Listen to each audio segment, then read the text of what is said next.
Assalamualaikum warahmatullahi wabarakatuh. Perkenalkan, nama saya Abdul Aziz Al-Ghifari.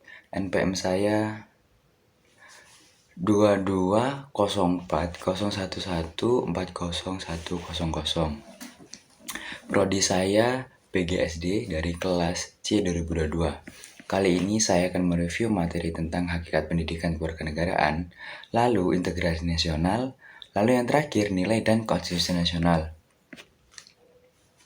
Baik, saya akan lanjut ke pembahasan. Untuk pertama, hakikat dan pentingnya pendidikan kewarganegaraan, dilanjut integrasi nasional, dan yang terakhir nilai dan konstitusi nasional. Oke, secara etimologis, pendidikan kewarganegaraan berasal dari kata pendidikan dan kata kewarganegaraan. Pendidikan berarti usaha sadar dan rencana untuk mewujudkan suasana belajar dan proses pembelajaran agar peserta didik secara aktif mengembangkan potensi dirinya, sedangkan kewarganegaraan adalah segala hal ihwal yang berhubungan dengan warga negara.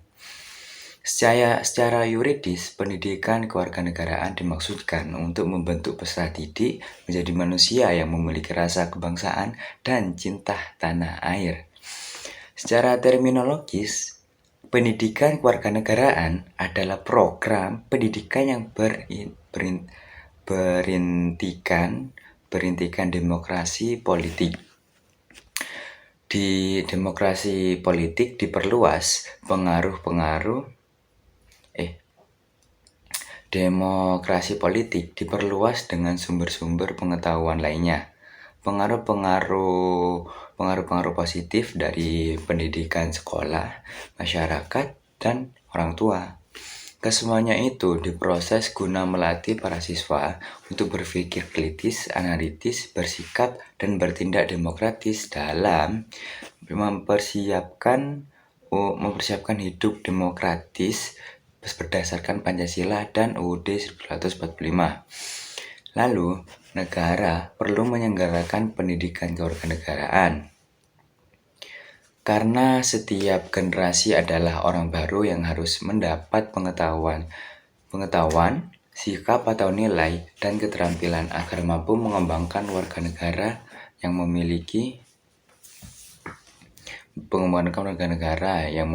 watak atau karakter yang baik dan cerdas, atau smart and good citizen, untuk hidup dalam kehidupan bermasyarakat, berbangsa, dan bernegara sesuai dengan demokrasi konstitusi nasional. Lalu, integrasi nasional merupakan proses mempersatukan bagian-bagian, unsur atau elemen yang terpisah dari masyarakat menjadi kesatuan yang lebih relatif, yang lebih bulat, sehingga menjadi satu nation atau bangsa. Jenis-jenis integrasi mencakup: 1. Integrasi bangsa, 2. Integrasi wilayah, 3. Integrasi nasional, dan lalu 4. Integrasi delik dan massa, dan 5. Yang terakhir, integrasi tingkah laku atau perilaku integratif. Dimensi mencakup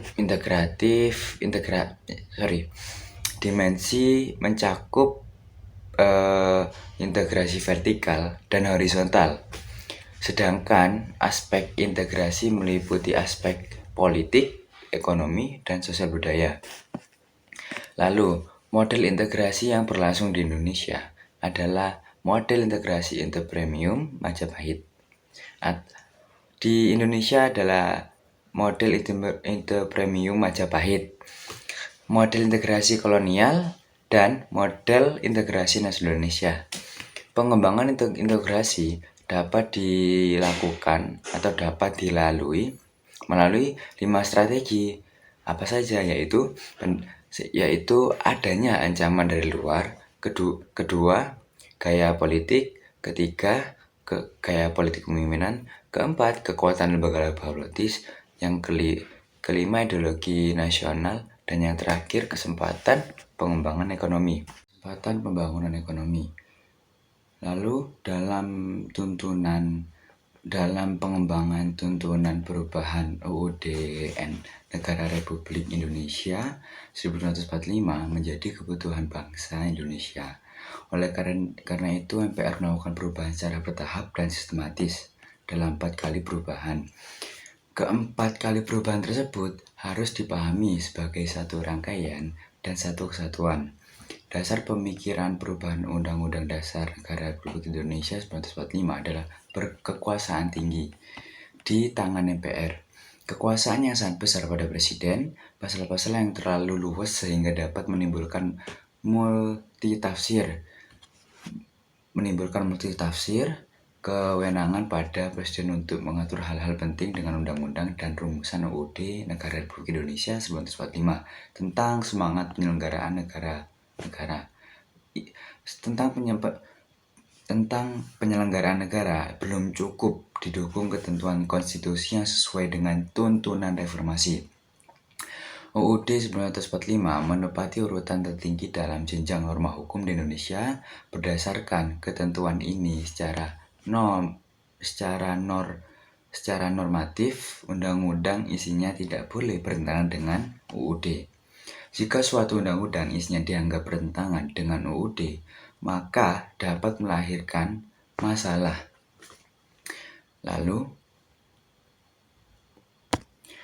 Lalu ketika ada masalah atau problem, itu bisa diajukan untuk pengujian undang-undang konstitusi diberikan kepada Mahkamah Agung. Seperti itu.